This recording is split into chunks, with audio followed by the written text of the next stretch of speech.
Hello everyone, welcome back to our YouTube channel. तो आज की इस क्लास में हम लोग कवर करने वाले हैं क्लास 12th पॉलिटिकल साइंस यानी राजनीति शास्त्र के most important subjective question answer. जी हाँ, तो आज की इस क्लास में जितने भी सारे क्वेश्चन कवर करेंगे हम लोग और सब्जेक्टिव क्वेश्चन को कवर करेंगे और ये जितने भी सारे क्वेश्चन होंगे आपके बोर्ड एग्जाम के लिए काफी इंपॉर्टेंट होंगे। जी हाँ, तो आपको क्लास को एंड तक देखना है। अगर आपको क्लास अच्छी लगे तो आपको लाइक करना है, अपने दोस्तों में शेयर कर देना है। अगर आप इस चैनल पर पहली बार आए हैं तो चैनल को सब्सक्राइब करके बेल आइकन को प्रेस कर लेना है। जी हाँ, तो चलते हैं हम लोग क्वेश्चन आंसर की ओर। तो यहाँ पे फर्स्ट क्वेश्चन आपको स्क्रीन पे दिख रहा होगा, क्या बोला जा रहा है। क्वेश्चन नंबर 1 में यूनेस्को के उद्देश्यों का वर्णन करें। जी हाँ, काफी इंपॉर्टेंट क्वेश्चन है, आपको इसी तरह के क्वेश्चन एग्जाम में देखने को मिलेंगे, तो आपको हर हाल में पता होना जरूरी है। जी हाँ, तो यूनेस्को के उद्देश्यों का वर्णन करें तो यहाँ पे क्या क्या उद्देश्य हैं, तो यहाँ पे हम लोग इस आंसर के माध्यम से आज देखेंगे। चलिए तो हम लोग यहाँ पे आंसर देख लेते हैं। यूनेस्को संयुक्त राष्ट्र का एक प्रमुख घटक है। जी हाँ, तो यूनेस्को क्या है, ये संयुक्त राष्ट्र का एक क्या है, प्रमुख घटक है। इसका कार्य शिक्षा, प्रकृति तथा समाज विज्ञान, संस्कृति तथा संचार के माध्यम से अंतर्राष्ट्रीय शांति को बढ़ावा देना है। जी हाँ, तो इसका कार्य क्या है। जी हाँ, यानी शिक्षा हो गया आपका, प्रकृति तथा समाज विज्ञान, संस्कृति तथा संचार के माध्यम से, जी हाँ, इन सबों के माध्यम से अंतर्राष्ट्रीय शांति को बढ़ावा देना है। जी हाँ, तो हम लोग यहाँ पे अब देखेंगे कि इसका उद्देश्य क्या क्या है। तो यहाँ पे हम लोग देख लेते हैं। सभी के लिए गुणवत्तापूर्ण शिक्षा प्राप्त करना और आजीवन अध्ययन करना। जी हाँ, तो यहाँ पे हम लोगों ने पहला उद्देश्य देख लिया, क्या जी, सभी के लिए यानी गुणवत्तापूर्ण शिक्षा प्राप्त करना और आजीवन अध्ययन करना, ये पहला उद्देश्य था। चलिए इसी तरह हम लोग देखेंगे और यानी आगे विज्ञान और नीति की जानकारी को गतिशील बनाना। जी हाँ, और दूसरा उद्देश्य क्या है, यानी विज्ञान और नीति की जानकारी को गतिशील बनाना। और तीसरा उद्देश्य देख लेते हैं हम लोग, उभरती हुई सामाजिक और नैतिक चुनौतियों का समाधान करना। जी हाँ, और जो उभरती हुई सामाजिक और नैतिक चुनौतियां हैं उसका समाधान करना, यानी सॉल्यूशन निकालना। उसका चौथा उद्देश्य देख लेते हैं, क्या है, सांस्कृतिक विविधता, अतः सांस्कृतिक बातचीत और शांति की संस्कृति को बढ़ावा देना। हम लोगों ने चौथा उद्देश्य देख लिया, यानी सांस्कृतिक विविधता यानी सांस्कृतिक बातचीत और शांति की संस्कृति को बढ़ावा देना। हम लोगों ने यहाँ पे देख लिया कि यूनेस्को क्या है, उसका उद्देश्य क्या क्या है। तो यहाँ पे आई होप कि आपको समझ में आया होगा, तो आपको लास्ट तक क्लास के बने रहना है। और जितने भी सारे क्वेश्चन कवर करेंगे हम लोग, ये सारे क्वेश्चन आपके बोर्ड एग्जाम के लिए काफी इंपॉर्टेंट है। चलिए क्वेश्चन नंबर 2 भी आपके स्क्रीन पे आ चुका है, आपको दिख रहा होगा। क्वेश्चन नंबर 2 में क्या बोला जा रहा है। क्वेश्चन नंबर 2 में एमनेस्टी इंटरनेशनल क्या है। जी हाँ, ये जो एमनेस्टी इंटरनेशनल है ये क्या है। जी हाँ, इस तरह के क्वेश्चन आपको बार बार यानी बोर्ड एग्जाम में पूछा जा चुका है। हम लोग देख लेते हैं एमनेस्टी इंटरनेशनल। जी हाँ, क्या है, यह एक स्वयंसेवी संगठन है। जी हाँ, तो ये एमनेस्टी इंटरनेशनल है, क्या है, एक स्वयंसेवी संगठन है, एक ऑर्गेनाइजेशन है जो संपूर्ण विश्व में मानव अधिकारों की रक्षा के लिए अभियान चलाया है। जी हाँ, और जो ये एमनेस्टी इंटरनेशनल है ये क्या किया है, यानी संपूर्ण विश्व में मानव अधिकारों की रक्षा के लिए अभियान चलाया है। चलिए, यह संगठन मानव अधिकारों से संबंधित रिपोर्ट तैयार और प्रकाशित करता है। जी हाँ, और जो एमनेस्टी इंटरनेशनल संगठन है ये क्या करता है, यानी मानव अधिकारों से संबंधित रिपोर्ट तैयार करती है और प्रकाशित करती है। जी हाँ, तो हम लोगों ने देख लिया, यहाँ पे पॉइंट वाइज हम लोग पढ़ रहे हैं ताकि आपको समझने में यानी कोई परेशानी ना हो। चलिए अब अगला पॉइंट देख लेते हैं हम लोग, यहाँ पे क्या बोला जा रहा है। उसकी रिपोर्ट से कई सरकारों की किरकिरी हो जाती है क्योंकि यह उनके दुर्व्यवहार की चर्चा करता है। जी हाँ, जो और ये एमनेस्टी इंटरनेशनल ऑर्गेनाइजेशन है, इससे क्या हो जाती है, यानी सरकारों में क्या हो जाती है, सरकारों की किरकिरी हो जाती है। जी हाँ, क्यों हो जाती है, क्योंकि जो उनके दुर्व्यवहार है उनकी क्या करता है, ये चर्चा करता है। जी हाँ, उसको यानी प्रकाशित करता है, जिससे उनकी किरकिरी हो जाती है। जी हाँ, तो हम लोगों ने अभी पॉइंट वाइज देख लिया एमनेस्टी इंटरनेशनल क्या चीज़ है। चलिए आप देख लेंगे अगला क्वेश्चन, यानी क्वेश्चन नंबर 3। चलिए क्या बोला जा रहा है क्वेश्चन नंबर 3 में, ध्यान से सुनने की कोशिश कीजिएगा, आप साथ साथ में नोट करते चलिएगा। जी हाँ, काफी इंपॉर्टेंट क्वेश्चन है। नाटो क्या है। जी हाँ, बहुत बार क्वेश्चन आ चुका है एग्जाम में कि नाटो आखिर है क्या। चलिए देख लेते हैं हम लोग यहाँ पे आंसर। नाटो एक सैनिक संगठन है। जी हाँ, सबसे पहले नाटो क्या है, एक सैनिक संगठन है। जी हाँ, सैनिकों का एक क्या है, एक संगठन है।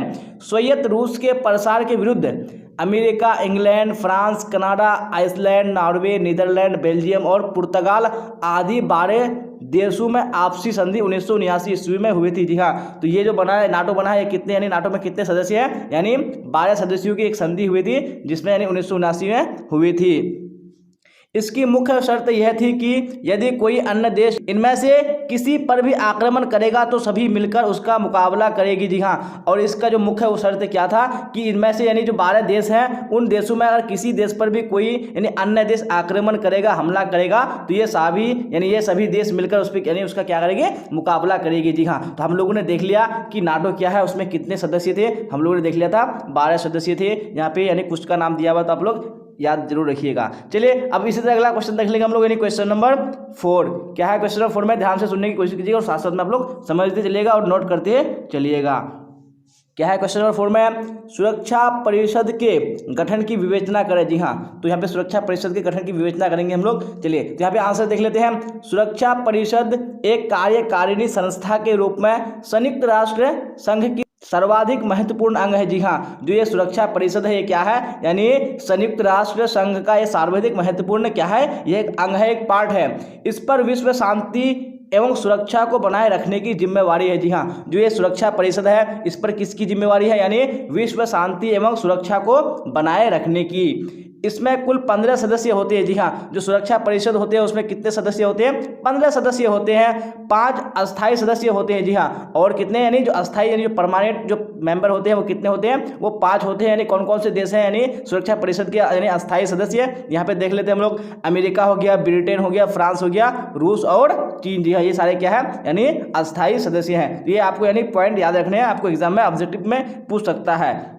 इन्हें निषेध अधिकार प्राप्त है। जी हाँ, जो ये जो पांचों ये क्या है, यानी जो अस्थायी सदस्य है उनको क्या प्राप्त है, जी हाँ, यानी इन्हें निषेध अधिकार प्राप्त है। 10 सदस्यों का चुनाव महासभा द्वारा 2 वर्ष के लिए किया जाता है। जी हाँ, यहाँ पे तो 5 यानी क्या हो गए, अस्थायी सदस्य हो गए, और जो 10 यानी जो सदस्य बचे जो उनका चुनाव होता है वो महासभा द्वारा होता है और वो 2 वर्ष के लिए किया जाता है। विश्व के किसी भी समस्या पर विचार करने तथा निर्णय लेने के लिए इसकी बैठक कभी भी बुलाई जा सकती है। जी हाँ, और जो इसकी बैठक है, इसकी बैठक यानी सुरक्षा परिषद की बैठक है वो कभी भी बुलाई जा सकती है, यानी किसके लिए, यानी विश्व की किसी भी समस्या पर विचार करने तथा निर्णय लेने के लिए। जी हाँ, तो हम लोगों ने देख लिया यानी सुरक्षा परिषद क्या चीज़ है। होप कि आपको समझ में आया होगा। तो आपको इसी तरह सारे क्वेश्चन को ध्यान से देखना है और आपको साथ साथ में नोट करते चलना है या आपको स्क्रीनशॉट ले लेना है। जी हाँ, चलिए तो क्वेश्चन नंबर 5 भी स्क्रीन पे आ चुका है। क्या बोला जा रहा है, संयुक्त राष्ट्र संघ की स्थापना कब हुई, इसकी स्थापना के प्रमुख उद्देश्य क्या थे। जी हाँ, यानी संयुक्त राष्ट्र संघ की स्थापना कब हुई थी और इसकी स्थापना के मुख्य उद्देश्य क्या थे, क्या एम थे। तो यहाँ पे हम लोग इस आंसर के माध्यम से देखते हैं। संयुक्त राष्ट्र संघ एक ऐसी अंतर्राष्ट्रीय संस्था है जिसकी स्थापना 24 अक्टूबर 1945 ईस्वी को हुई थी। जी हाँ, तो कब हुई थी स्थापना, यानी 24 अक्टूबर 1945 ईस्वी को हुई थी। और ये क्या है, एक यानी अंतर्राष्ट्रीय यानी इंटरनेशनल ऑर्गेनाइजेशन है। जी हाँ, यानी पूरी दुनिया में विश्व में चलती है। इस संस्था का मुख्य कार्यालय न्यूयॉर्क अमेरिका में। जी हाँ, और जो ये संयुक्त राष्ट्र संघ है इसकी जो यानी इसका जो मुख्य कार्यालय है वो कहाँ है, न्यूयॉर्क यानी अमेरिका में है। चलिए अब हम लोग इसके प्रमुख उद्देश्यों को देखेंगे कि क्या क्या उद्देश्य है। तो यहाँ पे आपको यानी ध्यान से सुनने की कोशिश करना है। जी हाँ, यहाँ पे क्या है उद्देश्य, यहाँ पे क्या क्या उनके एम्स हैं, तो यहाँ पे हम लोग देख लेते हैं।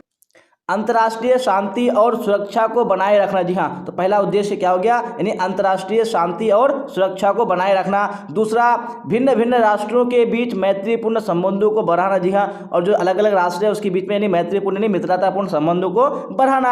आपसी सहयोग द्वारा आर्थिक, सामाजिक, सांस्कृतिक तथा मानवीय ढंग की अंतर्राष्ट्रीय समस्याओं का हल करना। जी हाँ, और जो आपसी यानी आपस में सहयोग यानी मदद करके एक दूसरे के यानी आर्थिक, सामाजिक, सांस्कृतिक तथा मानवीय ढंग की अंतर्राष्ट्रीय समस्याओं को हल करना।